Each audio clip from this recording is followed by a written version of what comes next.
ಅವ್ರಿಗೆ ಹುಷಾರೇ ಇರ್ಲಿಲ್ಲ. ಹ್ಮ್ ಈ ತರ ಅವ್ರನ್ನ ಮತ್ತೆ ನೋಡಿ ಹೀಗೆ ನನ್ಗೆ ಕೇಳಿದಾಗ ನಂಗೆ ತುಂಬಾ ನೋವಾಗ್ತಿದೆ ಸರ್. ಬಹಳ ಭಾವುಕರಾಗ್ತಿದ್ದೀರಿ ಜಯಮಾಲ ಅವರೇ. ನಮಗೆ ಅರ್ಥ ಆಗುತ್ತೆ, ಯಾಕಂದ್ರೆ ಒಂದಿನ 2 ದಿನ 1 ವರ್ಷ 2 ವರ್ಷ ಅಲ್ಲ, 50 ವರ್ಷ ನೀವು ಅವ್ರ ಜೊತೆ ಇದ್ದವರು. ನಾವ್ ಕಳ್ಕೊಂಡ್ಬಿಟ್ವಿ ಸರ್ ಅವ್ರನ್ನ. ಹ್ಮ್ ಕಳ್ಕೊಂಡ್ಬಿಟ್ವಿ, ಏನು ಮಾಡಕ್ಕಾಗಲ್ಲ. ಒಂದೊಂದೇ ಕಳ್ಕೊಳ್ತಾರೆ, ಲಾಸ್ ಅಲ್ಲಿ ಹೋಗ್ತಿದೆ ಅಂತಾರಲ್ಲ ಹಾಗೆ. ಹ್ಮ್ ಆ, ಯಾವುದೇ ಸರ್ ನಾನು ಅಧ್ಯಕ್ಷೆ ಆಗಿದ್ದಾಗ ಹ್ಮ್ ಒಂದು ಸಮಾರಂಭ ಮಾಡ್ತೀನಿ ಹ್ಮ್ ನೋಡಿ. ಈ ಸಮಾರಂಭ ಅಂತಂದ್ರೆ ಆ ಸಮಾರಂಭಕ್ಕೆ ಅವ್ರು ಪಾರ್ವತಮ್ಮವ್ರ ಜೊತೆ ಬಂದು ಕೂತ್ಕೊಳ್ಳೋರು. ಹ್ಮ್ ಹ್ಮ್ ಹ್ಮ್ ಹ್ಮ್ ಮಾಡಿ ಎಲ್ಲಾ ಹೆಣ್ಮಕ್ಳು ತುಂಬಾ ಚೆನ್ನಾಗ್ ಡ್ರೆಸ್ ಮಾಡ್ಕೊಂಡ್ ಬಂದ್ರೆ, ಹ್ಮ್ ಮಲ ಈ ತರನೇ ಹೆಂಗೆ ಕಲರ್ಫುಲ್ ಇರ್ಬೇಕಲ್ಲ, ಎಷ್ಟ್ ಚೆನ್ನಾಗ್ ಕಾಣತ್ತಲ್ಲ ಹ್ಮ್ ಅಂತ ಹೇಳ್ತಾರೆ. ಒಂಥರ ಲಕ್ಷ್ಮಿ, ಹ್ಮ್ ಮಹಾಲಕ್ಷ್ಮಿ ಇದ್ದ ಹಾಗೆ. ಹ್ಮ್ ಹ್ಮ್ ಬಹಳ ನಿಜವಾಗ್ಲೂ ಹೇಳ್ತೀನಿ, ಆ ಸೀರೆ, ಆ ಮೂಗ್ಬೊಟ್ಟು, ಆ ತಲೆ, ಆ ಕೂದ್ಲು, ಅವ್ರು ಹೂ ಮುಡ್ಕೊಂಡು ಅವರ ವಜ್ರ ವೈಡೂರ್ಯ ಅವ್ರಿಗೆ ಚೆನ್ನಾಗ್ ಕಾಣಿಸ್ರು, ಯಾರಿಗೂ ಚೆನ್ನಾಗ್ ಕಾಣಿಸ್ತಿರ್ಲಿಲ್ಲ. ಅವ್ರು ಎಲ್ರು ಹಿಂಗೆ ಹೇಳ್ತಿದ್ರಂತೆ, ಹಿಂಗೆ ಅಲಂಕಾರ ಮಾಡ್ಕೊಳ್ಳಿ ನೀವು, ಹಿಂಗೆ ಚೆನ್ನಾಗಿ ಕಾಣಿಸ್ಬೇಕು ಎಲ್ರು ಅಂತ ಹೇಳ್ತಿದ್ರಂತೆ. ಎಲ್ಲಾರ್ಗು ಸರ್. ಹ್ಮ್ ಸರ್ ಅವರಿಗೆ ನನಗೆ ಯಾವಾಗ್ಲೂ ಮೂಗ್ ಚುಚ್ಚಿಲ್ಲ ಅಂದ್ರೆ ನೀವು ಮೂಗ್ ಚುಚ್ಚಿಸ್ಕೊಳ್ಳಿ ಅನ್ನೋರು. ಹ್ಮ್ ನೀವು ಇಲ್ಲಿಗೆ ಇದೆಲ್ಲ ಹಾಕೊಳ್ಳಿ ಅಂತ, ನೀವು ಹಾಕೊಳ್ಳಿ ಅಂತ. ನಾನಂದ್ರೆ ಇದೆಲ್ಲ ನೋಡಿದ್ದೀರ, ನರ ತಾಯಿ ಸಾಹೇಬಗೆ ಚುಚ್ಚಿಸ್ಕೊಂಡು ಕೀವೆಲ್ಲ ಬಂದಿತ್ತು ಅಂತಂದ್ರೆ, ಅಯ್ಯೋ ಇನ್ನೊಂದ್ ಕಡೆ ಚುಚ್ಚಿಸ್ಕೊಳ್ಳಿ ಚೆನ್ನಾಗ್ ಕಾಣುತ್ತೆ, ಹೆಣ್ಮಕ್ಳು ಲಕ್ಷ್ಮಿ ತರ ಇರ್ಬೇಕು ಅಂತ ಹೇಳೋರು. ಹ್ಮ್ ಹ್ಮ್ ಹ್ಮ್ ಹ್ಮ್ ತುಂಬಾ. ಆಮೇಲೆ ಚೆನ್ನಾಗ್ ಡ್ರೆಸ್ ಮಾಡ್ಕೊಳ್ಳೋ ಹೆಣ್ಮಕ್ಳನ್ನ ನೋಡಿದ್ರೆ ಏನ್ ಪ್ರೀತಿಯಿಂದ ಹೋಗಿ ತಪ್ಕೊಳ್ಳೋರು. ಹ್ಮ್ ಒಂಥರ ಅವರೇ ಒಂಥರ ಲಕ್ಷ್ಮಿ ಇದ್ದಂಗಿದ್ರು ಸರ್. ಲಕ್ಷ್ಮಿನೇ. ಜಯಮಾಲ ಅವ್ರೆ, 50 ವರ್ಷ ಅವ್ರ ಜೊತೆ ನೀವು ಇದ್ರಿ ಅಂತಂದ್ರೆ ಅವ್ರ ಬಗ್ಗೆ ಇನ್ನಷ್ಟು ಮಗದಷ್ಟು ನಿಮ್ಮಿಂದನೇ ತಿಳ್ಕೊಳ್ಳುವಂತಹ ಒಂದು ಆಶಯ ನಮ್ದು. ನಮಗೆ ಗೊತ್ತಿಲ್ಲದಿರುವಂತಹ ಹಲವು ವಿಚಾರಗಳು ಇರುತ್ತೆ. ಜೊತೆಗೆ ನಿಮಗೆ ಅವ್ರು ಯಾವ ರೀತಿ ವಿಶೇಷ ಅನ್ಸಿದ್ರು ಅಂತ ಏನಾದರೂ ಒಂದು ವಿಶೇಷವಾದಂತಹ ಘಟನೆಯನ್ನ ನೆನಪು ಮಾಡ್ಕೋಬಹುದಾ ನೀವು ಈ ಸಂದರ್ಭದಲ್ಲಿ? ಸರ್ ಅವರು ಎಲ್ಲಾ ರೀತಿಯಲ್ಲೂ ವಿಶೇಷ ಸರ್. ಹ್ಮ್ ಆಸ್ತಿ ಪಾಸ್ತಿಗಳನ್ನ ಸ್ವಂತ ಅವರ ದುಡ್ಡುಗಳು ಅಂತಿಂತದಲ್ಲ. ಹ್ಮ್ ಸರೋಜಾದೇವಿ ಅಂತಂದ್ರೆ ಹ್ಮ್ 60ರ ದಶಕದಲ್ಲಿ ನನಗೆ ಅವಾಗ ಹೇಳ್ತಿದ್ರು ಹ್ಮ್ 6 ಲಕ್ಷದ ನಾಯಕಿ ಅಂತ. ಹ್ಮ್ ಸರ್ 6 ಲಕ್ಷ ಅಂದ್ರೆ ಏನ್ ಗೊತ್ತಾ ಸರ್? ಹ್ಮ್ ನಾನು ಇಂಡಸ್ಟ್ರಿಗೆ ಬಂದಿದ್ದು 73ರಲ್ಲಿ. ಹಾ 73ರಲ್ಲಿ ಚಿನ್ನದ ಬೆಲೆ 250 ರೂಪಾಯಿ 10 ಗ್ರಾಮ್. ಹ್ಮ್ ಅವಾಗ ಅವಾಗ ಸಂಭಾವನೆ 6 ಲಕ್ಷ ಅವ್ರಿಗೆ. 6 ಲಕ್ಷ.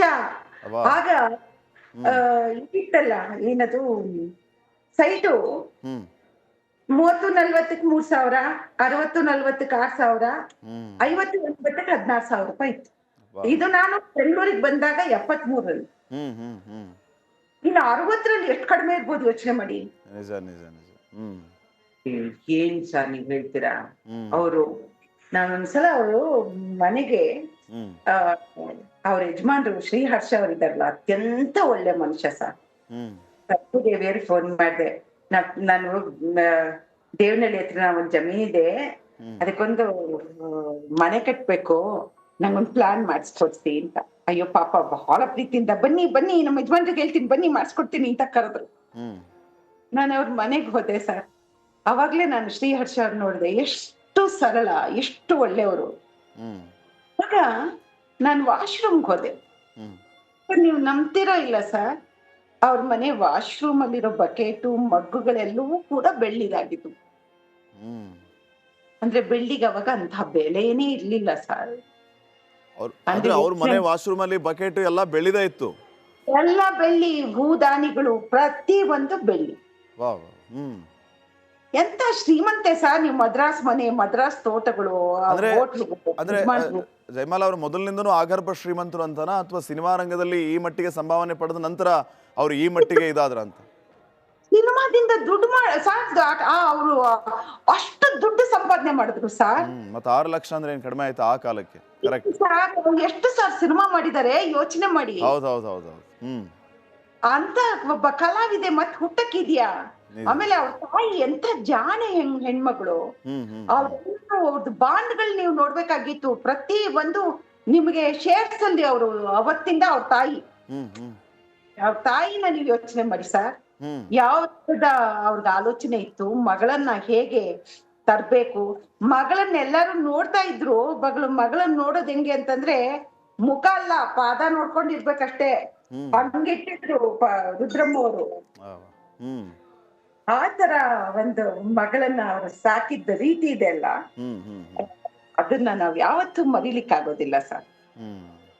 ಅಂದ್ರೆ ಇನ್ನೊಂದು ವಿಚಾರ ಜಯಮಾಲ್ ಅವರೇ, ಈಗ ಸಿನಿಮಾ ಪ್ರಮೋಷನ್ಸ್ ಅಂದ್ರೆ ಈಗಿನ ಹೀರೋಯಿನ್ಸ್ ಎಲ್ಲ ಯಾವ ರೀತಿ ಸ್ಕೆಡ್ಯೂಲ್ ಮಾಡ್ಕೊಂಡಿರ್ತಾರೆ, ಅವ್ರಿಗೆ ಎಲ್ಲ ಯಾವ ರೀತಿ ವ್ಯವಸ್ಥೆ ಇರುತ್ತೆ. ಈಗ ಹೈದರಾಬಾದ್ ಅಂತಂದ್ರೆ ಸಂಜೆ ಬೆಂಗಳೂರು ಅಂದ್ರೆ ಮಾರನೇ ದಿನ ಮುಂಬೈ, ಇಷ್ಟೆಲ್ಲ ಅನುಕೂಲ ಆಗಿರುವಂಥ ವ್ಯವಸ್ಥೆ ಈಗಿರುತ್ತೆ.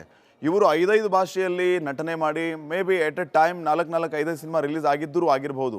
ಸೊ ಆಗ ಪ್ರಮೋಷನ್ಸ್ ಹೇಗಿರ್ತಾ ಇತ್ತು, ಅದಕ್ಕೆ ಸರೋಜಾದೇವರು ಟೈಮ್ ಹೇಗೆ ಕೊಡ್ತಾ ಇದ್ರು, ನೀವು ಅವರ ಹತ್ತಿರದಲ್ಲಿ ಇದ್ರಿ ಅಂತ ಹೇಳಿ ನಾನು ಇದನ್ನು ಕೇಳ್ತಾ ಇದ್ದೀನಿ. ದೇವಿ ಅವರಲ್ಲ, ಅದೇ ಒಂದೇನಾಗಿದ್ದು ಬ್ಲೆಸ್ಸಿಂಗ್ಸ್ ಅಂತಂದ್ರೆ, ಕನ್ನಡ ಚಿತ್ರರಂಗ ಅಲ್ಲ, ಇಡೀ ಭಾರತೀಯ ಚಿತ್ರರಂಗ ಆಗ ತಮಿಳ್ನಾಡಲ್ಲೇ ಇತ್ತು. ಸೊ ನಿಮಗೆ ಎಲ್ಲಾ ಶೂಟಿಂಗ್ಗಳು, ಎಲ್ಲಾ ಕಲಾವಿದರು, ಎಲ್ಲಾ ಭಾಷಾ ಚಿತ್ರವು ಕೂಡ ನಿಮ್ಗೆ ಒಂದೇ ಸೂರಿನಡಿಯಲ್ಲಿ ಇರೋದು ಅಂತಾರಲ್ಲ. ಪ್ರಸಾದ್ ಕಡೆ ಹೋದ್ರೆ ಆ ಕಡೆಯಿಂದ ಸಾವಿತ್ರಿ ಅವ್ರು ಬರೋರು, ಈ ಕಡೆಯಿಂದ ಸರೋಜಾದೇವಿ ಅವ್ರು ಬರೋರು, ಆ ಕಡೆಯಿಂದ KR ವಿಜಯ ಬರೋದು, ಈ ಕಡೆ ಶಿವಾಜಿ ಗಣೇಶನ್, ರಾಜ್ಕುಮಾರ್ ಅವರು, ಅಲ್ಲಿಂದ ನಿಮ್ಗೆ ಅಮಿತಾಬ್ ಬಚ್ಚನ್ ಅವರು 70ರ ದಶಕದ ನಂತರ ಅವ್ರು ಬರೋರು, ಹೀಗೆ ಸರ್ NT ರಾಮರಾವ್, ನಾಗೇಶ್ವರರಾವ್, ಹೀಗೆ ಎಲ್ಲಾರು ಒಟ್ಟಿಗೆ ನಾವ್ ಸೇರ್ಕೋತಿದ್ವಲ್ಲ. ಹಂಗೆ ಅಲ್ಲೇ ಎಲ್ಲಾರ್ನು ನಿಮ್ಗೆ ಬೆರಗಾಗಿ ನೋಡುವಂಗೆ ಪ್ರತಿ ಕಥೆನೂ ಎಲ್ಲಾ ಭಾಷಾ ಚಿತ್ರದ ರೈಟರ್ಸು ರೌಂಡ್ ಟೇಬಲ್ ನಲ್ಲಿ ಕಾನ್ಫರೆನ್ಸ್ ತರ ಮಾಡೋರು.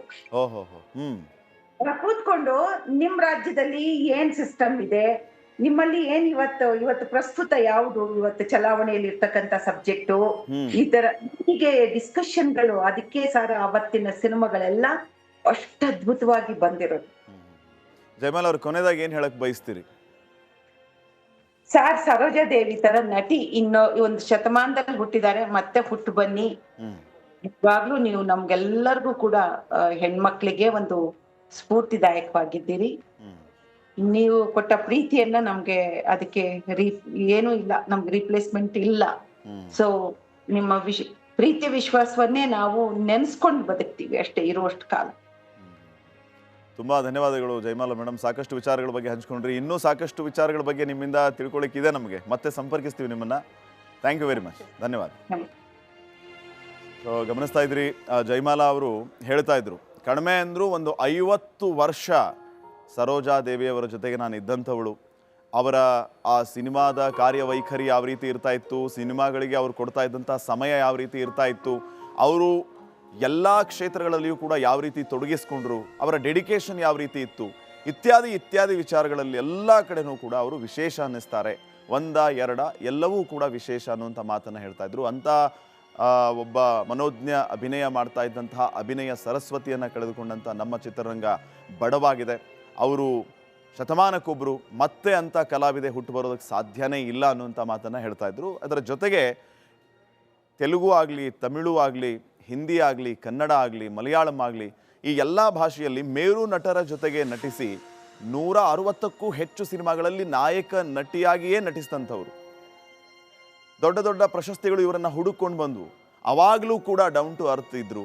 ಅಂಥವರು ನಿಜಕ್ಕೂ ಯಾವಾಗಲೂ ಕೂಡ ಮಾದರಿ ಮತ್ತು ಸ್ಫೂರ್ತಿ ಅನ್ನುವಂಥ ಮಾತನ್ನು ಜಯಮಾಲ ಅವರು ರಿಪಬ್ಲಿಕ್ ಕನ್ನಡ ಜೊತೆಗೆ ಮಾತಾಡುವಾಗ ಹೇಳಿದರು.